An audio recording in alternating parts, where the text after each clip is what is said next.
Right now, as you watch this, there is a biological sample sitting inside a private laboratory in Florida. Technicians are running tests on it, and the moment those tests clear, the FBI will feed that profile into a national database that has helped crack some of the most complex criminal cases in American history. That sample came from a glove found 2 miles from the home of a missing 84-year-old woman, and according to the FBI, the DNA inside that glove appears to match the individual captured on her doorbell camera the night she disappeared, which means somewhere out there, a person is walking around, living, breathing, completely unaware that a laboratory in Florida may already hold the evidence that puts a name to their face. Her name is Nancy Guthrie, 84 years old, Tucson, Arizona, mother of NBC Today Show co-anchor Savannah Guthrie, taken from her own home on February 1, 2026.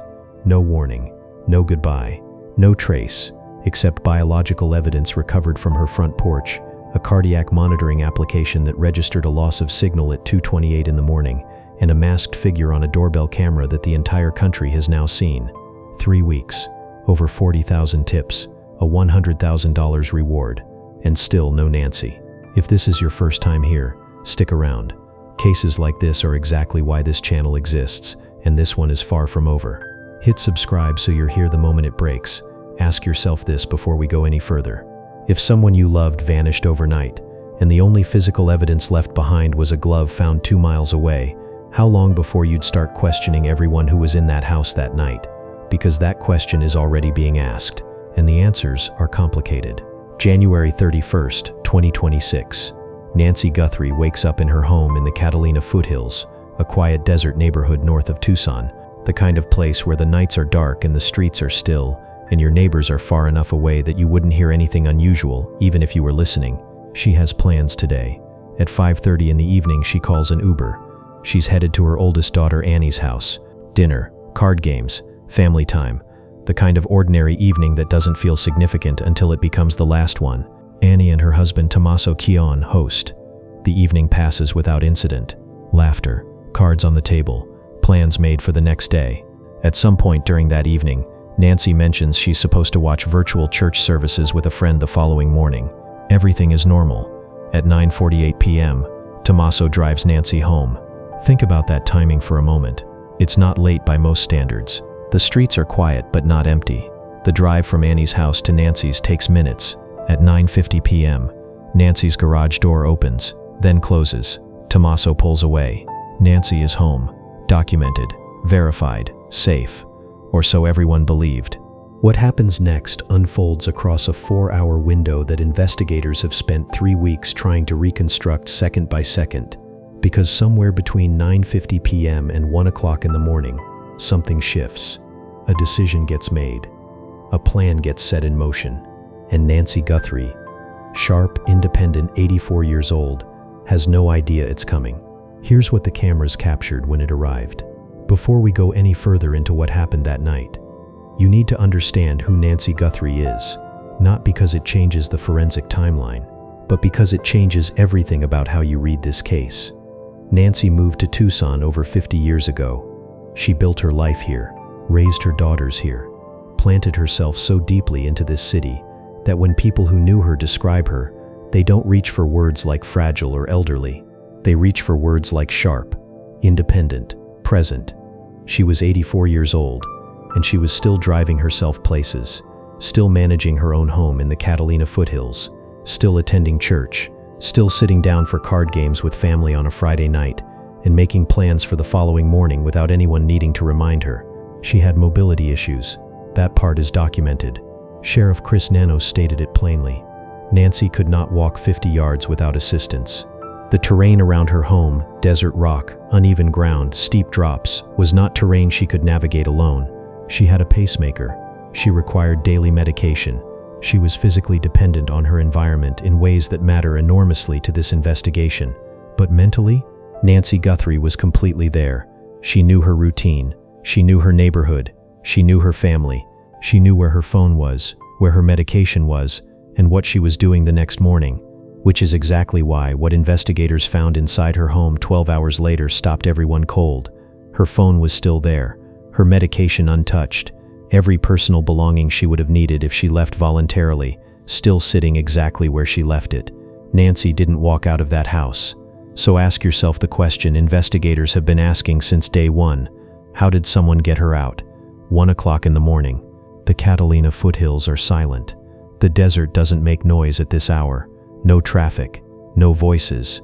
Just the occasional shift of wind through the saguaro and the faint glow of porch lights spaced far apart on quiet residential streets. And then, a figure appears. He approaches Nancy's front door, moving deliberately. No hesitation, no pause to look around. He already knows the layout. He's wearing all black, long pants, a jacket, gloves, a ski mask pulled completely over his face. Strapped to his back, a black 24-liter Ozark trail hiker pack. The kind sold at Walmart. Affordable, common, hard to trace, and on his hip, a holstered sidearm. He looks directly down at the doorbell camera. He knows it's there. That detail alone tells investigators something critical. This was not impulsive. This was not random. Whoever this individual is, they came prepared with specific knowledge of this property. He reaches up, starts pulling foliage from the nearby bushes, packing it around the camera lens, trying to blind it. But the camera holds. The footage keeps recording. So he shifts approach. The device is rendered inoperative. Glass fragments consistent with the camera housing are later recovered beneath the mount. At 1:47 a.m., the doorbell feed goes dark. The neighborhood is still silent. Nobody calls it in. Nobody sees anything. And inside that house, a 84-year-old woman with limited mobility is alone. 25 minutes pass. At 2:12 a.m., a second camera on the property registers movement, but Nancy had no active subscription on that device. The footage cannot be recovered. Whatever the camera detected, it captured it and then let it disappear. Investigators are left with a 16-minute window, 2:12 a.m. to 2:28 a.m. 16 minutes. That is the entire forensic gap between the last detected movement on that property and the moment Nancy's cardiac monitoring application registers a loss of signal. 16 minutes for everything to happen. Think about that. 16 minutes is nothing. It's the length of a phone call, the time it takes to make coffee. And in that window, an 84-year-old woman and whoever entered that house with her are gone. The desert doesn't give answers easily, but the evidence left behind is starting to talk. Because when investigators processed that front porch the following afternoon, what they found didn't just confirm something had happened, it told them which direction to look first. February 1st, 2026. The morning passes quietly. Nancy doesn't show up to watch virtual church services with her friend. The friend waits, then calls. Then the calls reach the family. At 11:56 a.m., relatives arrive at the house. Picture what they walk into. The front door is unlocked. Not forced, not damaged, just unlocked. They step inside, and the house is exactly as Nancy left it. Her phone sitting where she put it. Her medication on the counter. Her personal belongings undisturbed. Everything a woman would reach for if she decided to leave. Still there, still waiting. But Nancy is not. The family moves through the house, room by room, calling her name, checking every space. And with every empty room, the picture sharpens into something none of them want to accept. At 12:03 p.m., they call 911. Deputies respond. They begin processing the exterior of the residence. And that is when they find it. Biological trace material on the front porch. Not a large quantity, but enough. Sheriff Chris Nanos confirms it. The biological evidence recovered from that porch belongs to Nancy Guthrie, and according to a law enforcement source cited by journalist Ashley Banfield, there was additional biological evidence identified within the residence itself, not just outside, inside. The rear entry point of the residence is found unsecured, wide open. Left that way deliberately or in haste, investigators won't say. But an open back door combined with biological evidence in two locations inside and outside tells a story that a locked front door directly contradicts. Someone came in one way and left another. Nancy's mobility limitations made independent movement impossible. The desert terrain surrounding her home, rocky, uneven, unforgiving, ruled out any scenario where she walked away. If she left that house, Someone moved her, and if someone moved her, they needed a vehicle. No vehicle was ever reported in the area. No witnesses came forward that night. Just an open back door, biological evidence on the porch, and a neighborhood that heard nothing, which raises the question investigators couldn't shake from the very first hour. How did someone know exactly how to move through this property, and exactly how to get out? When a person vanishes, investigators don't start with strangers. They start with proximity. Who was closest? Who had access? Who knew the routine? Who was the last documented person to be with the victim before the timeline goes dark? In the Nancy Guthrie case, that person was Tomaso Cion, 50 years old, married to Annie Guthrie, Nancy's oldest daughter, living approximately 4 miles from Nancy's home in the Catalina Foothills. He was the one who drove Nancy home that night. He was the one who watched the garage door close at 9:50 p.m. He was the one who pulled away and left her there. Proximity, access, familiarity with the property. On February 4th, 3 days after Nancy vanished, journalist Ashley Banfield cited a high-level law enforcement source on her podcast. That source told her Tomaso Cion had been identified as the prime suspect in Nancy's disappearance within 24 hours of her going missing. Banfield reported that Annie's car had been towed and taken into evidence, that there was a documented connection between that vehicle and Tomaso, that the cameras at Nancy's house weren't just tampered with, they were destroyed, and that biological evidence had been recovered both outside and inside the residence. The media firestorm that followed was immediate. Sheriff Chris Nanos pushed back hard. He held a press conference on February 5th and stated directly, no suspect had been named. Nobody had been eliminated, but nobody had been confirmed either. He called Banfield's reporting reckless, said it risked damaging the investigation and damaging individuals who may have had nothing to do with Nancy's disappearance. Then investigators searched Annie and Tomaso's house. February 8th, a consensual search, no warrant required. Investigators arrived at 7:30 p.m. and stayed for nearly 3 hours. Neighbors watched through windows as flashes of light moved through the interior, photographs being taken. Deputies left carrying brown evidence bags wearing blue examination gloves. February 15th, they came back, this time with a warrant. More evidence collected. Still no arrests. And then on February 16th, Sheriff Chris Nanos posted a statement that reframed everything. The Guthrie family, all siblings and spouses, had been officially cleared as possible suspects. His exact words, "The Guthrie family are victims, plain and simple. Tomaso Cion, Annie Guthrie, cleared," which means every investigative resource, every forensic thread, every tip being processed right now is pointing somewhere else entirely. The question is where, and the answer may already be sitting in a laboratory in Florida. But here is where the investigation takes a turn nobody anticipated. Because while the media was focused on the family, investigators had already quietly recovered something 2 miles away from Nancy's house. Something that had nothing to do with anyone named Guthrie or Cion. And it is that single piece of evidence that has now become the sharpest forensic lead in this entire case.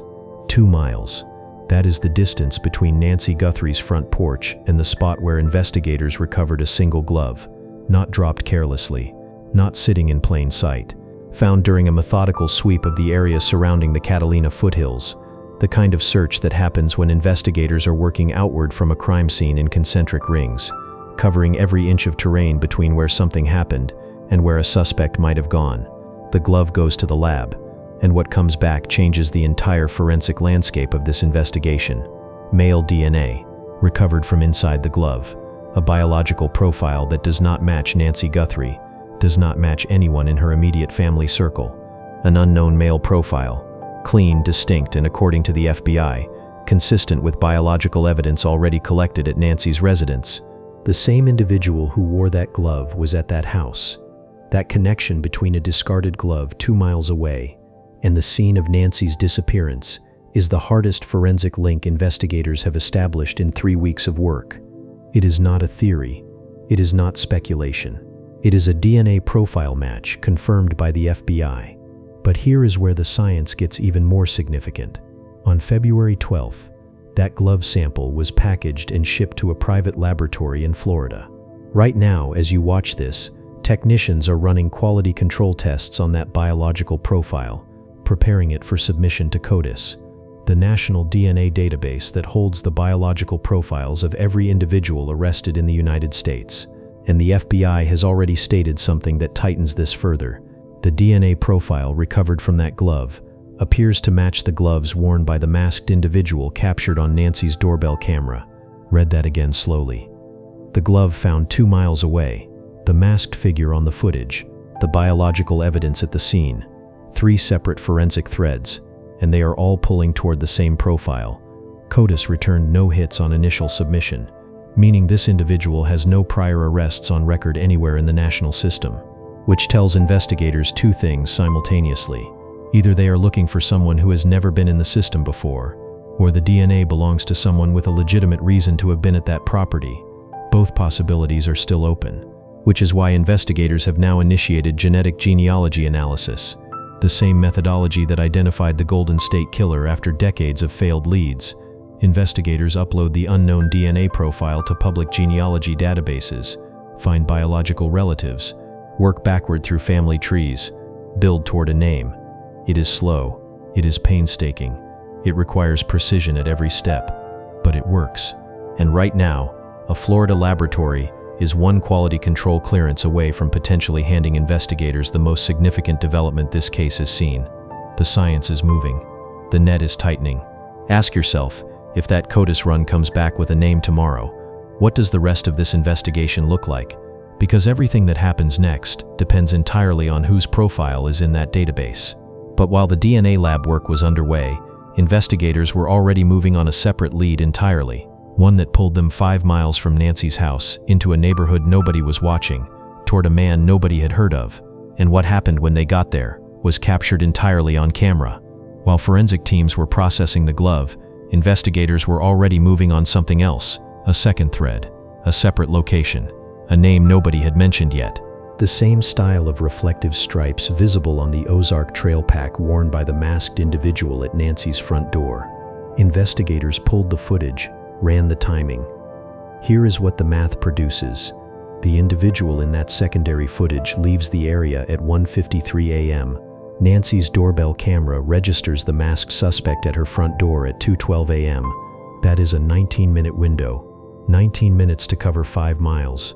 To change, to approach, to position at the front door of a specific residential property in the Catalina Foothills. 19 minutes is tight, but it is not impossible. The FBI is actively investigating that footage. They have not confirmed the 2 individuals are the same person, but the timing, the clothing, the backpack, the directionality of movement, all of it placed that secondary footage firmly inside the active investigation. That thread led investigators to a residence on the south side of Tucson and to a man named Carlos Perez. What happened next was captured entirely on camera by reporters already on the ground. Law enforcement conducted a traffic stop, then moved to the family residence. Inside, phones confiscated, multiple family members questioned, the home searched without a presented warrant, according to Carlos's mother Josefina, who spoke directly to reporters outside. Carlos Perez was brought out in handcuffs, then interviewed on camera. His response was direct and unambiguous. He had never heard of Nancy Guthrie. He had no knowledge of Savannah Guthrie. He works delivery routes in Tucson. He said he was innocent, and he said it without hesitation. I'm innocent. That's all I can say. I have nothing to do with this. He was not charged. No arrest was made. No official connection between Carlos Perez and the investigation has been confirmed by law enforcement. His name does not appear in any official statement from the Pima County Sheriff's Office or the FBI, but his phones were taken. His family's phones were taken, and investigators searched that house, which means something led them there. The question is what? 3 days after Nancy vanished, the first note arrived, not delivered to law enforcement, not sent through official channels, sent directly to media outlets, including TMZ. The demand was specific, $6 million, payable in Bitcoin, a deadline attached, 5 p.m. on February 10th. The deadline passed.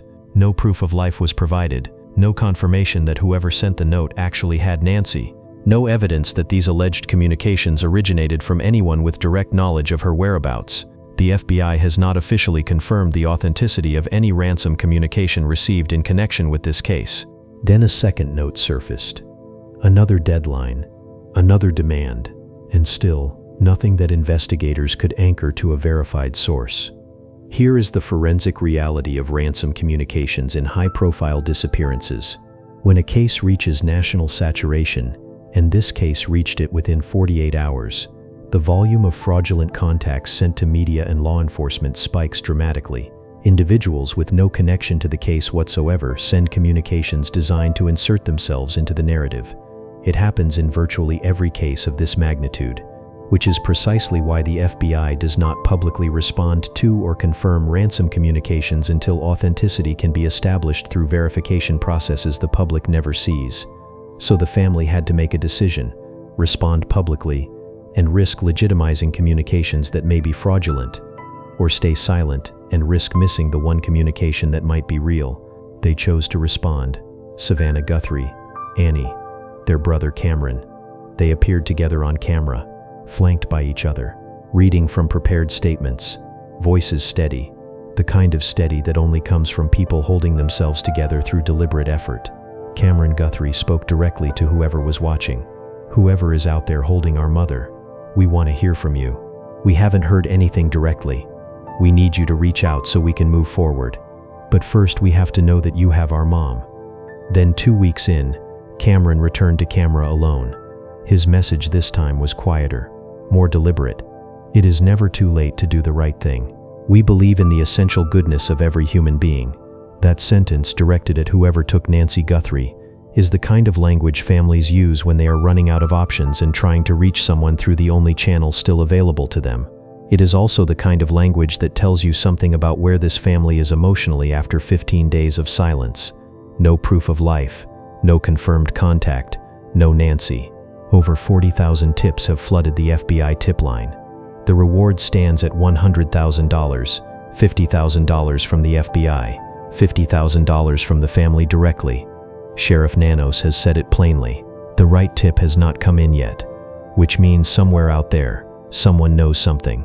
A neighbor who noticed a vehicle, a coworker who heard something they didn't think mattered, a family member sitting on information they haven't yet decided to share. Ask yourself this: if you saw something that night, something small, something that seemed insignificant at the time, would you make that call? Because in cases like this, the tip that breaks everything open is almost never the dramatic one. It is almost always the quiet one, the one someone almost didn't bother to send. The FBI tip line is 1-800-CAL-FBI. You can remain completely anonymous, and the reward is $100,000. What would you do if you were the lead investigator on this case right now? 3 weeks in, a DNA profile in a Florida lab, ransom notes you can't verify, a reward nobody has claimed. Drop your theory in the comments, because this community has flagged details before that investigators later confirmed mattered. 3 weeks. That is how long Nancy Guthrie has been gone. Not missing in the way that word sometimes gets used loosely. Not unaccounted for due to a miscommunication or a change of plans. Gone. Taken from her own home in the Catalina Foothills in a 16-minute window that investigators have spent 21 days trying to reconstruct with forensic precision. Here is what is confirmed. A masked individual approached Nancy's residence at approximately 2:12 in the morning on February 1st. He was dressed entirely in black. He carried an Ozark Trail hiker pack with reflective stripes. He had a holstered sidearm on his hip. He knew the camera was there. He disabled it deliberately. A second camera registered movement 25 minutes later. No footage was recoverable. At 2:28 a.m., Nancy's cardiac monitoring application registered a loss of signal. That is the last digital record of Nancy Guthrie.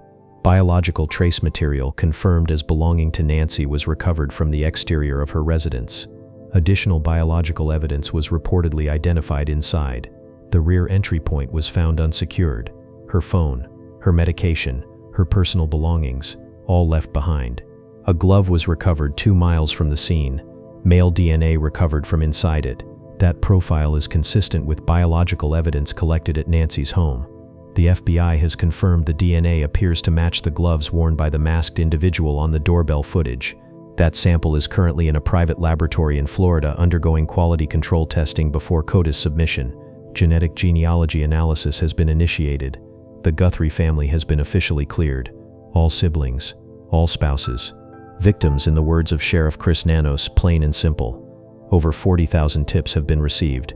The reward stands at $100,000. And here is what remains open.